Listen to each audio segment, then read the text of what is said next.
KPCC ಅಧ್ಯಕ್ಷರೊಂದಿಗೆ ರಾಜಣ್ಣ ಅವರ ಸಂಬಂಧ ಹೇಗಿದೆ? ಚೆನ್ನಾಗಿದೆ. ತಿಂಡಿ ತಿಂತೀರಿ ಇಬ್ಬರು ಒಟ್ಟಿಗೆ? ಒಟ್ಟಿಗೆ ತಿಂಡಿ ತಿಂತೀವಿ. ನಾವು ಅವರು ಎಲ್ಲ ಭಾಳ ಹತ್ರ. ನಾವು ಕೆಲವು ಸೈದ್ಧಾಂತಿಕವಾಗಿ ಇರ್ತಕ್ಕಂಥ ದೃಷ್ಟಿನಲ್ಲಿ ನೋಡಿ, ಒಂದು ನಿಮ್ಗೆ ಹೇಳಿದ್ರೆ ಏನನ್ಸುತ್ತೋ ಗೊತ್ತಾಗೋದಿಲ್ಲ. ನಾನೇನು ಹೆಸಿಟೇಟು ಮಾಡೋದಿಲ್ಲ. ಯಾವಾಗಲೂ ಕೂಡ ರಾಜಕೀಯ ಅಧಿಕಾರ ಇದೆಯಲ್ಲ, ಅದು ರಾಜಕೀಯ ಅಧಿಕಾರ is the most powerful weapon on the earth. Not in Karnataka or in India. It is the most powerful weapon on earth. ಈ ರಾಜಕೀಯ ಅಧಿಕಾರ ಅಂತಕ್ಕಂಥದ್ದು ಯಾವತ್ತೂ ಕೂಡ ಈ ಯಾರು ದುರ್ಬಲ ಜನ ಇರ್ತಾರೆ ಅವ್ರ ಹತ್ರ ಇರಬೇಕು ಅಧಿಕಾರ. ಆವಾಗ ಅಲ್ಲಿ ಅನ್ಯಾಯ ಆಗೋದಿಲ್ಲ. ಪ್ರಬಲರ ಜೊತೆಯಲ್ಲಿ ಅಧಿಕಾರ ಸೇರಿಬಿಡ್ತು ಅಂದರೆ ಅನ್ಯಾಯ ಆಗ್ತದೆ. ಇದು ಸೈದ್ಧಾಂತಿಕವಾಗಿ ಹೇಳ್ತಕ್ಕಂಥದ್ದು. ನಾನು ಅಂದಾಕ್ಷಣಕ್ಕೇನೆ ಆ ಜಾತಿಯವ್ರನ್ನೇ ವಿರೋಧ ಮಾಡ್ತಾನೆ ರಾಜಣ್ಣ ಅಂತಲ್ಲ.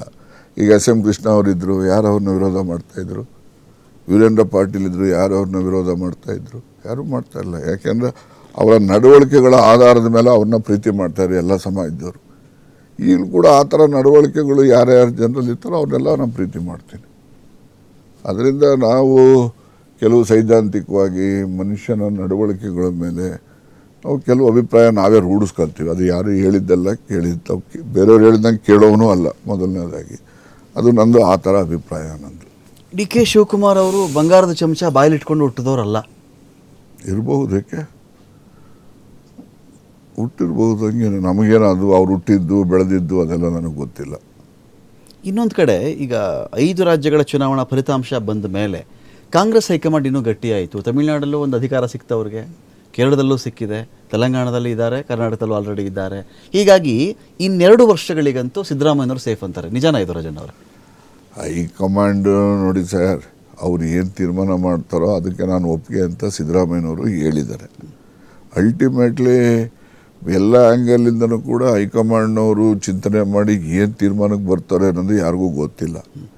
ಗೊತ್ತಾಯ್ತಾ? ಅದರಿಂದ ಈಗಾಗಲೇ ಪದೇ ಸಿದ್ದರಾಮಯ್ಯನವರು ಹೇಳಿದ್ದಾರೆ, ಕಾಂಗ್ರೆಸ್ ಹೈಕಮಾಂಡ್ ಹೇಳಿದ್ರೆ ನಾನು ಒಂದು ಗಳಿಗೆನೂ ಕೂಡ ಇರೋದಿಲ್ಲ, ರಾಜೀನಾಮೆ ಕೊಡು ಅಂತ ಹೇಳಿದ್ರೆ ಕೊಟ್ಬಿಡ್ತೀನಿ ಅಂತ ಹೇಳಿದ್ದಾರೆ. ನಾವು ಕೂಡ ಹೈಕಮಾಂಡ್ ಹೇಳ್ದಂಗೆ ಅಂತ ನಾವು ಹೇಳ್ತಾ ಇದ್ದೀವಿ. Ultimately high command has to act. ಇಲ್ಲ ಅಂತ ಹೇಳಿದ್ರೆ ನಮ್ಮ ರಾಜ್ಯದಲ್ಲಿ ಈ ಗೊಂದಲ ಇರೋದ್ರಿಂದ ಈ ಬ್ಯೂರೋಕ್ರಾಟ್ಸ್ ಇರ್ತಾರಲ್ಲ, ಟಾಪ್ ಬ್ಯೂರೋಕ್ರಾಟ್ಸ್, ಅವರು ಗೊಂದಲದಲ್ಲಿ ಇರ್ತಾರೆ. ಮತ್ತು ಇದರಿಂದ ಕೆಲಸ ಯಾವಾಗ ಆಗೋದಿಲ್ಲ, ಆಗ ಈ ಹೊರಗಡೆ ಅಡ್ಮಿನಿಸ್ಟ್ರೇಷನ್ ಸಫರ್ ಆಗ್ತದೆ. ಸೊ ಅದಕ್ಕೋಸ್ಕರ ಗೊಂದಲನ ಆದಷ್ಟು ಜಾಗ್ರತೆ ನಿವಾರಣೆ ಮಾಡಿ ಅಂತ ಹೇಳಿ ನಾನು ಪದೇ ಪತ್ರನೂ ಬರೆದಿದ್ದೇನೆ. ಮಾಧ್ಯಮದಲ್ಲೂ ಕೂಡ ನಾನು ಹೈಕಮಾಂಡ್ಗೆ ಮನವಿಯನ್ನು ಮಾಡಿದ್ದೇನೆ. ಶಾಸಕರಿಗೆ ಅನುದಾನ ಸಿಕ್ಕಿಲ್ಲ ಅನ್ನೋ ಒಂದು ವಿಷಯ ಬಂದಾಗ ಶಾಸಕರ ಅಭಿವೃದ್ಧಿ ಆಗ್ತಿಲ್ಲ ಅಂತೇಳಿ ಶಾಸಕರ ಅಳಲಿದೆಯಾ, ಇಲ್ಲ ಜನಗಳ ಅಭಿವೃದ್ಧಿ ಆಗ್ತಿಲ್ಲ ಅಂತಲೇ? ಇದು ಅನುದಾನ ಅಂತ ಮಾತಾಡ್ತಾರಲ್ಲ ಯಾವಾಗಲೂ. ಯಾರ ಅಭಿವೃದ್ಧಿ ಆಗಬೇಕೀಗ ಅಂತ ಅರ್ಜೆಂಟಲ್ಲಿ?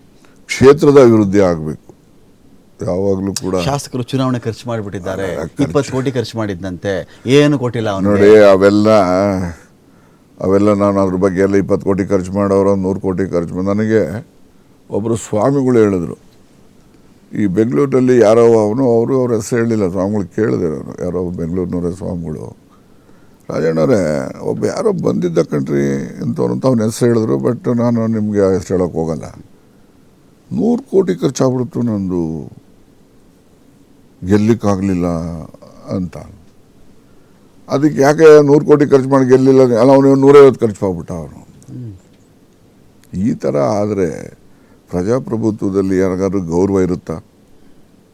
ನಾನು ನೋಡಿದ್ದೀನಿ ಒಂದು ಕಾಲದಲ್ಲಿ ಜನನೇ ದುಡ್ಡು ಕೊಡೋರು ನಮಗೆ. ತಗೊಳ್ರಪ್ಪ, ಡೀಸೆಲ್ ಹಾಕೊಂಡು ತಿರುಗಾಡ್ರಪ್ಪ ಚೆನ್ನಾಗಿ ಸ್ವಲ್ಪ ಅಂತ. ಒಂದೊಂದು ಊರಿಗೆ ಹೋದರೆ 500,000 ದುಡ್ಡು ಕೊಡೋರು. ಡೀಸೆಲ್ ಹಾಕೊಂಡು ತಿರುಗಾಡ್ರಪ್ಪ, ಚೆನ್ನಾಗೈತೆ, ಆ ಊರಿಗೆ ಹೋಗಿ ಈ ಊರಿಗೆ ಹೋಗಿ ಅಂತ ಬಂದು ಹೇಳೋರು. ನೆಕ್ಸ್ಟ್ ಅಂತ ಬಂದಾಗ ಈ ಉಳಿದಿರೋ 2 ವರ್ಷಗಳಲ್ಲಿ ನಿಮ್ಮ ಗೋಲ್ ಏನಿದೆ? ನಿಮ್ಮ ಕ್ಷೇತ್ರಕ್ಕೆ ಏನು ಗೋಲ್ ಇದೆ ನಿಮಗೆ? ಏನು ಮಾಡಬೇಕು? ನೋಡಿ, ನನಗೆ ನನ್ನ ಕ್ಷೇತ್ರದ ಜನ ನೆಮ್ಮದಿಯಿಂದ ಇರಬೇಕು ಅಂತಕ್ಕಂಥದ್ದು ನನ್ನ ಬಯಕೆ. ಇದಾರಾ? ನೆಮ್ಮದಿಯಿಂದ ನಾನು ಶಕ್ತಿ ಮೀರಿ ಅವರು ನೆಮ್ಮದಿಯಿಂದ ಇರೋಕ್ಕೆ ಏನು ಮಾಡಬಹುದಾಗಿದೆಯೋ ಪ್ರಯತ್ನ ಮಾಡ್ತಾ ಇದ್ದೀನಿ. ಸಚಿವರಾಗಿ ಮಾಡೋದು ಬೇರೆ, ಶಾಸಕರಾಗಿ ಮಾಡೋದು ಬೇರೆ. ನೋಡಿ, ಸಚಿವರಾಗಿ ಮಾಡೋದೇ ಬೇರೆ. ಸಚಿವರಾಗಿ ಮಾಡ್ತಕ್ಕಂಥ ಸಂದರ್ಭ ಬಂದಾಗ ಆ ಇಲಾಖೆಯಿಂದ ಇಡೀ ರಾಜ್ಯದ ಜನರ ದೃಷ್ಟಿ ಇಟ್ಕೊಂಡು ನಾವು ಮಾಡ್ತಕ್ಕಂಥದ್ದು.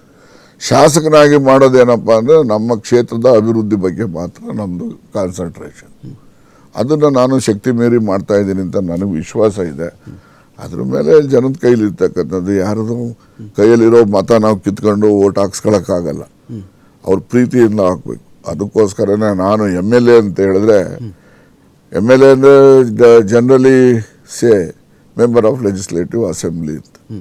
ನಾನು ಅದೆಲ್ಲ MLA ಅಂದರೆ ಡೆಫಿನೇಷನ್. ನನ್ನ ಡೆಫಿನೇಷನ್ ಅಂದರೆ man of love and affection ಅಂತ ನನ್ನ